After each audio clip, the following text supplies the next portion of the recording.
Mis padres olvidaron mi cumpleaños otra vez. Una semana después, mi papá me envió una factura por la fiesta de mi hermano, $2,200. Le mandé $1 con un mensaje: yo no participo. Cancelé todo lo que usaban a mi nombre. Luego vino la llamada del banco, y no pude evitar reír. Olvidaron por completo mi cumpleaños, pero no se les olvidó entrar a mi cuenta de Netflix esa misma noche. Ahí supe que no se trataba solo de una distracción. Era algo más frío, más deliberado. Acababa de cumplir 28 años. No esperaba una fiesta ni globos, solo una llamada, quizás salir a cenar o, al menos, un mensaje. Pero ese día, el silencio fue absoluto. Ni una felicitación de mis padres, ni un solo emoji por parte de mi hermana en el chat familiar. Nada, ni siquiera un feliz cumpleaños a destiempo, como solía pasar otros años. No había organizado nada grande. Solo preparé una reunión sencilla en el patio de mi casa. Mi primo Andrés trajo costillas para asar. Algunos amigos aparecieron con cervezas. Jugamos a las cartas, pusimos música, y por fuera todo parecía bien. Pero yo no dejaba de mirar el teléfono como un tonto. Siempre, al menos, recibía un mensaje de mi madre, aunque fuera tarde. Esta vez, ni eso. En medio de la reunión, Andrés me preguntó: ¿y tu familia? Debieron tener otros planes, respondí, fingiendo indiferencia. Más tarde, revisando Instagram, encontré exactamente cuáles habían sido esos otros planes. Mi madre, mi hermana y mi tía aparecían etiquetadas en una bodega de vinos al norte. Publicaron selfies de una escapada al spa con frases como "tiempo de calidad con mis chicas", justo el mismo día de mi cumpleaños. Juntas, brindando, pero ni una sola mención a mí. No fue una sorpresa. En el fondo, ya lo venía sintiendo desde hace tiempo. Pero esa fue la primera vez que lo hicieron de manera tan evidente. Siempre que necesitaban algo, ahí estaba yo. Cuando mi hermana tuvo problemas con el seguro del coche, yo lo cubrí. Cuando mamá dijo que papá tenía menos horas de trabajo, pagué su factura del móvil. Todos estaban en mis cuentas: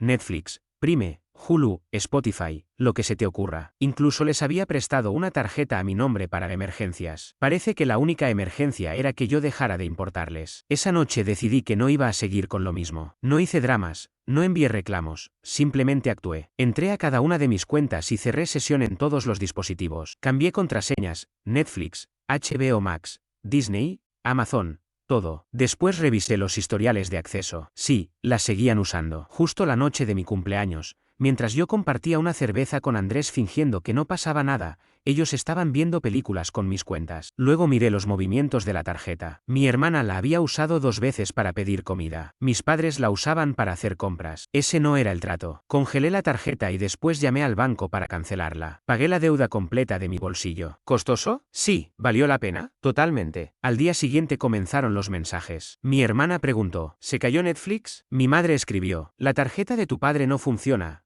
¿Puedes revisarlo? No contesté. Después llegó otro mensaje más apurado: estamos en el supermercado y la tarjeta sigue siendo rechazada. ¿Qué está pasando? Y luego, la llamada del banco. Me alertaban de un posible fraude. Preguntaron si yo había congelado la cuenta. Sí, lo hice, respondí. Y no es fraude. Simplemente decidí dejar de mantener a personas que solo saben recibir. Silencio. El operador no supo qué decir. Por primera vez en años, me sentí en control. No estaba enojado, solo acabado. Nunca me vieron como parte real de la familia. Para ellos, yo era una billetera ambulante. Ni siquiera tenían que agradecerme. Pero no había terminado. Eso fue solo el primer paso. Quería que lo sintieran de a poco, que notaran la falta de algo que daban por sentado. No era cuestión de cortar todo de golpe. Tenía que doler. El verdadero caos comenzó cuando sus teléfonos dejaron de funcionar. Ahí ya no era una molestia, sino una crisis. El dinero podían ignorarlo. Un cumpleaños podían justificarlo. Pero quitarles su conexión al mundo, eso sí les importaba. Yo seguía siendo el titular de la cuenta familiar de móviles. 5 líneas. Todo bajo mi nombre. Entré, dejé solo mi línea activa, y cancelé el resto. Tardé 15 minutos. Más barato para mí. Un desastre para ellos. Mi hermana me escribió desde Facebook usando Wi-Fi en algún lado. ¿En serio cortaste nuestros teléfonos? ¿Estás mal de la cabeza? No contesté. Cerré la app. Esa noche mi madre me envió un correo.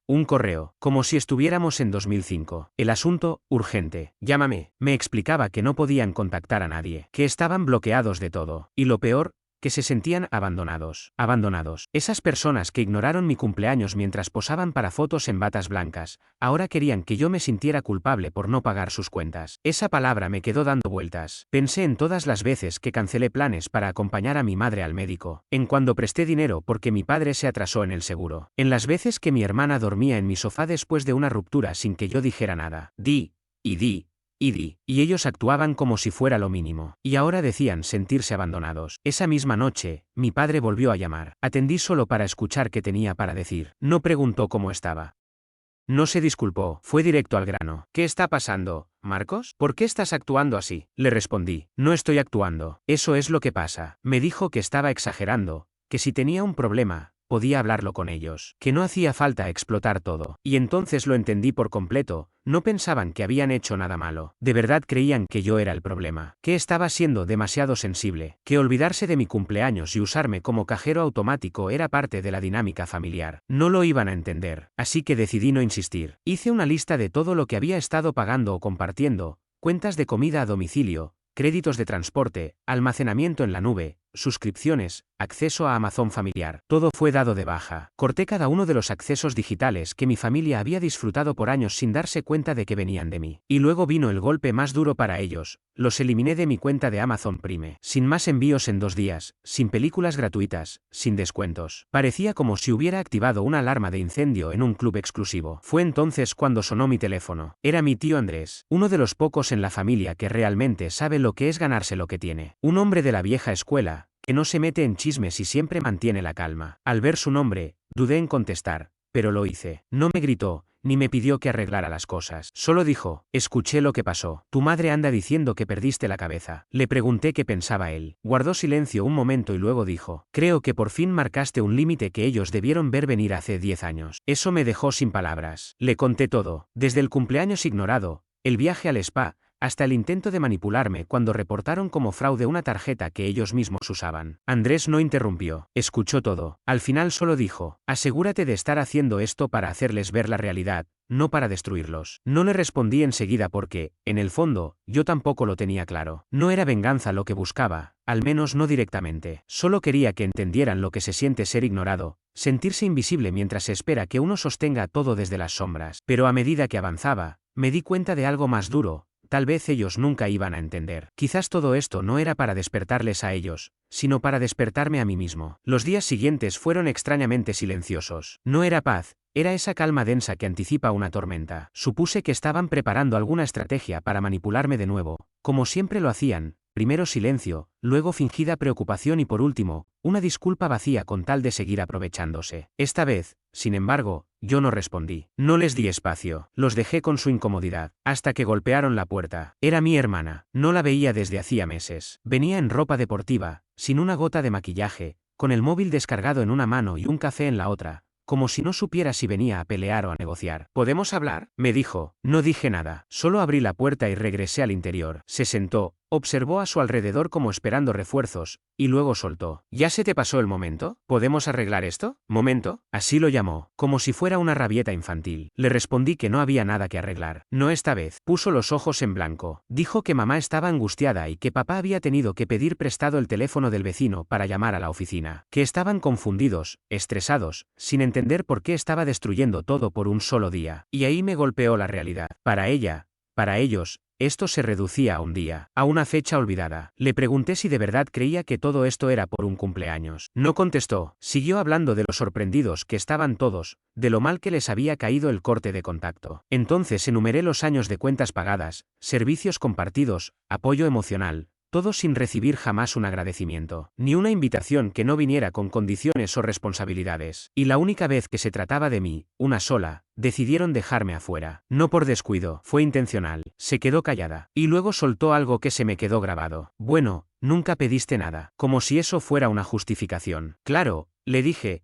por eso fue tan fácil olvidarse de mí, ¿verdad? No supo qué decir. Se fue poco después. Sin gritos, sin drama. Solo otra vez silencio. Pero era un silencio diferente, más denso. 2 días más tarde, mi madre mandó un correo. Esta vez no era un mensaje desesperado, sino uno sereno, casi frío. Me decía que estaba decepcionada por cómo había manejado todo, que debía haber hablado con ellos como adulto, que cortar la relación de esa forma era egoísta. ¿Egoísta? Esa palabra se me quedó atragantada, viniendo de la misma persona que había usado mi dinero para reservar un viaje a un viñedo mientras fingía que yo no existía. ¿Yo era el egoísta? No respondí, pero el asunto siguió complicándose. Descubrí que el famoso viaje al spa había sido pagado con puntos acumulados en una de mis tarjetas, una cuenta que yo mismo había configurado para ellos hacía años. Mis recompensas, mi crédito. Se habían hospedado, alimentado y relajado usando mi nombre. Y ni siquiera me habían incluido. Ahí fue cuando algo dentro de mí simplemente se apagó. El resentimiento ya no dolía. Simplemente dejó de importar. Dejé de necesitar que entendieran. Lo único que quería era distancia.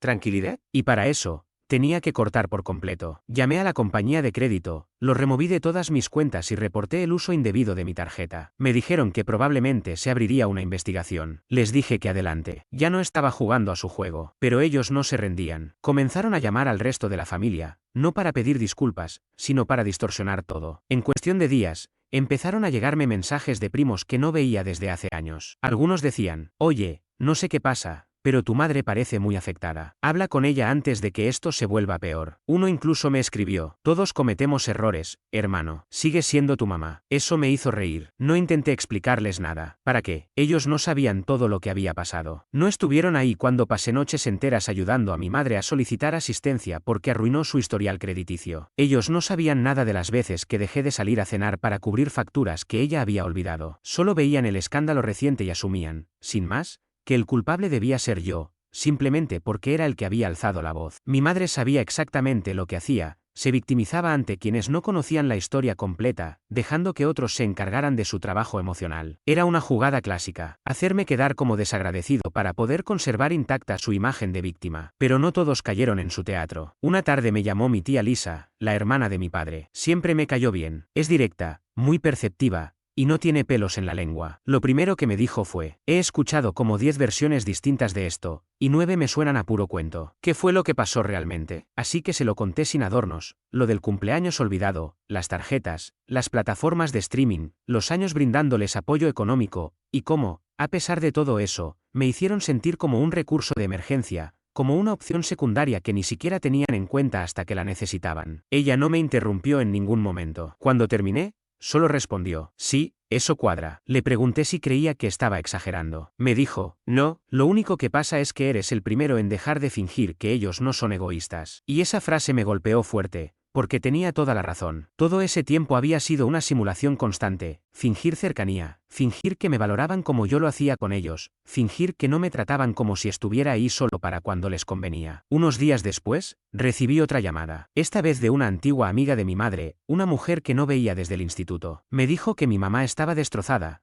que no sabía cómo arreglar las cosas, que me extrañaba y que tenía miedo de haberme perdido para siempre. Lo que me molestó no fue lo que dijo, sino lo que no hizo mi madre. Ella misma no me llamó, no una sola vez. En cambio, enviaba correos, intermediarios, agitaba a la familia, pero no fue capaz de levantar el teléfono, tragar su orgullo y decirme, la cagué, porque eso habría implicado asumir responsabilidad. Y ella no estaba dispuesta. En el fondo, seguía esperando que yo arreglara todo una vez más. Y en ese instante comprendí que nada había cambiado. Absolutamente nada. Así que tomé una decisión. Escribí un último mensaje, no con intención de iniciar otra discusión, sino para poner punto final. El texto decía, no dejé de hablarles por un cumpleaños. Me alejé porque durante años me han demostrado que solo tengo valor cuando soy útil. Me dejaron fuera de sus vidas, y al fin lo creí. Ya no estoy enojado, solo estoy cansado. Y terminé. Se lo envié a mi madre, a mi padre y a mi hermana. Después los bloqueé. Pensé que con eso todo terminaría. Pero personas como ellos no toleran el silencio. No cuando pierden el control. Pasó una semana. Y por fin, el silencio. Nada de mensajes, ni correos, ni llamadas inesperadas de viejos conocidos. Solo silencio,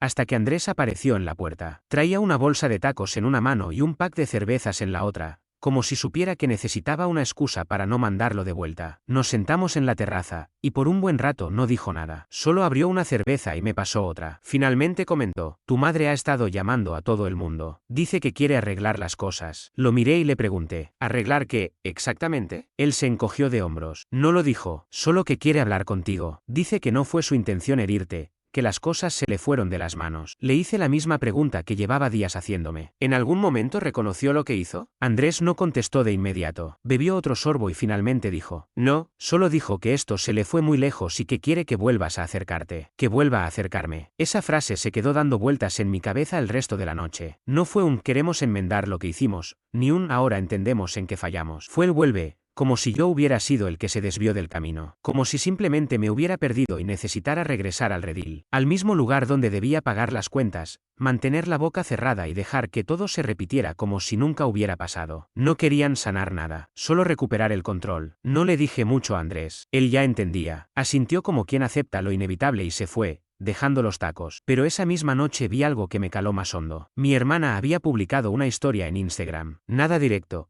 claro, solo frases vagas sobre traiciones y personas que olvidan de dónde vienen. No necesitaba mencionar mi nombre.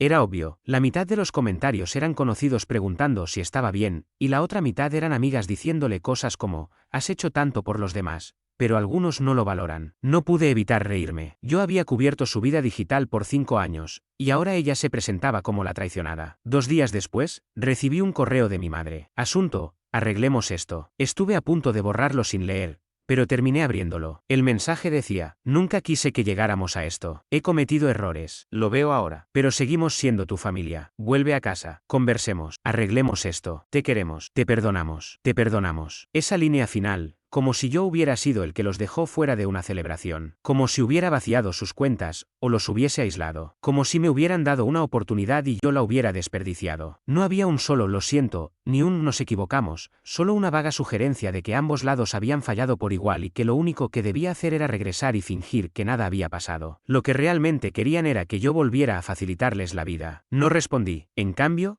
completé lo que ya había empezado. Revisé cada cuenta, cada suscripción, cada trámite donde ellos estuvieran ligados a mí, plataformas que yo pagaba, servicios donde usaron mi dirección, mi correo, mi nombre. Hasta encontré una solicitud de alquiler antigua, una membresía compartida en una tienda al por mayor, e incluso un gimnasio que había ayudado a abrir hace 2 años. Y me desvinculé de todo. Borré todo rastro de mi existencia en sus vidas prácticas. Cada vínculo que les facilitaba las cosas gracias a mí desapareció por completo. Luego llegó una carta. De verdad, una carta física. Letra descuidada, tinta azul. 3 páginas completas. Era de mi madre. Comenzaba con lo típico. Te extrañamos. Te queremos. Eres nuestro hijo. Después venía una disculpa cuidadosamente construida. Lamento si te sentiste excluido. Nunca fue nuestra intención. Como si todo lo que hicieron no hubiera sido absolutamente intencional. Como si solo lo hubiera malinterpretado. El siguiente párrafo hablaba de lo difíciles que habían sido las cosas últimamente. Que mi padre estaba teniendo problemas para ponerse al día con los pagos.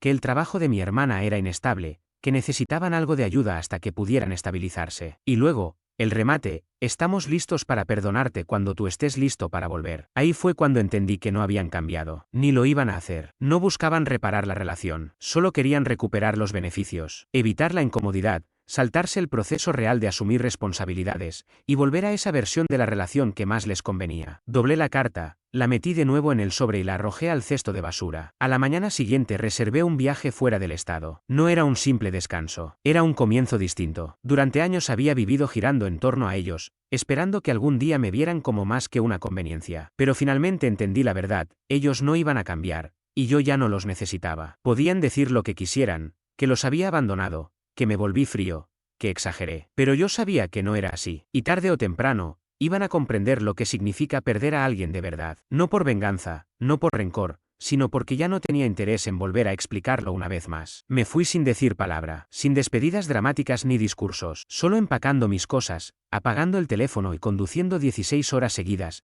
hasta que dejé atrás esa ciudad que me había exprimido tanto. No le dije nada a Andrés, tampoco informé a mi trabajo hasta el último día, simplemente me fui. No era un viaje épico al otro lado del país, solo a otro estado, pero para mí fue como aterrizar en otro mundo. Por primera vez en años, nadie sabía dónde estaba, nadie esperaba nada de mí. Ya no figuraba como contacto de emergencia, ni como responsable de cuentas ajenas. Por fin era solo Marcos. Conseguí empleo en una pequeña firma tecnológica, alquilé un departamento modesto y empecé a vivir de manera sencilla. Cocinaba para mí mismo, veía lo que quería, pagaba únicamente por mis cosas. Al principio, el silencio de las noches se sentía extraño, como si algo faltara, hasta que me di cuenta de que era la espera. Ya no había mensajes ambiguos ni pedidos disfrazados de afecto. Ya no me trataban como un cajero con emociones. 3 semanas después de mudarme, recibí una llamada de un número desconocido. Dejé que sonara hasta que entró el buzón de voz. Era mi hermana. No sonaba molesta, sonaba agotada. Dijo algo como, sé que probablemente no vas a escuchar esto,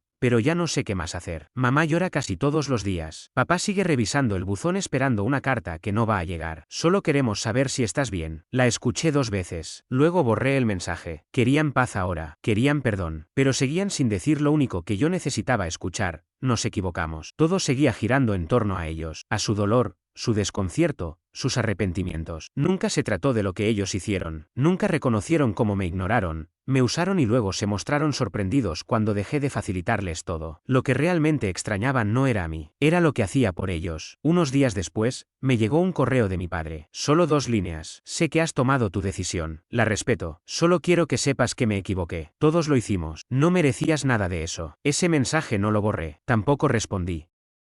Lo leí una vez y lo dejé ahí, como una pieza de museo, una reliquia del perdón que esperé durante años. Llegó demasiado tarde, no servía para reparar nada, pero al menos llegó. Mucha gente ni siquiera obtiene eso. A partir de entonces, el silencio fue real. No más llamadas, no más mensajes. Quizás finalmente entendieron, quizás por fin vieron que el amor sin respeto, sin presencia, sin esfuerzo, no es amor de verdad. Tiempo después, Andrés descubrió dónde me había ido. Apareció un fin de semana, tocó la puerta y cuando abrí, sonrió y dijo, «Así que aquí es donde vive la paz ahora, ¿eh?» Lo dejé pasar. Charlamos. Le conté todo lo que había estado pensando. Que ya no estaba molesto. Solo, acabado. Que no los odiaba, pero que no podía volver. No quería. Y él asintió, tranquilo. Luego me dijo algo que aún resuena en mi cabeza. Dicen que te perdieron, pero nunca te tuvieron. Solo tenían acceso. Esa frase me golpeó más que cualquier disculpa, porque era cierta. No perdieron a un hijo, a un hermano o a un sobrino. Perdieron a una versión de mí que soportaba ser olvidado, usado y minimizado. Y cuando esa versión desapareció, no quedó nada que pudieran retener. Ahora, de vez en cuando, encuentro en el buzón una tarjeta sin remitente. Unas pocas palabras escritas con letra conocida, pensando en ti, firmadas por mi madre o por mi padre. No las respondo, tampoco las destruyo. Las conservo en una caja, no por apego, sino como recordatorio de lo mucho que cambió mi vida desde que decidí soltar lo que me hacía daño. Con el tiempo comprendí que perdonar no siempre es sinónimo de reconciliarse. A veces, es simplemente dejar de cargar con lo que ya no tiene lugar en tu historia. No se trata de cerrar puertas con rabia, sino de caminar hacia adelante sabiendo que no necesitas regresar. No hubo explosiones, ni portazos, ni mensajes finales. Solo un punto aparte, un acto silencioso de dignidad. Nunca hubo una promesa de retorno. Solo la certeza de que,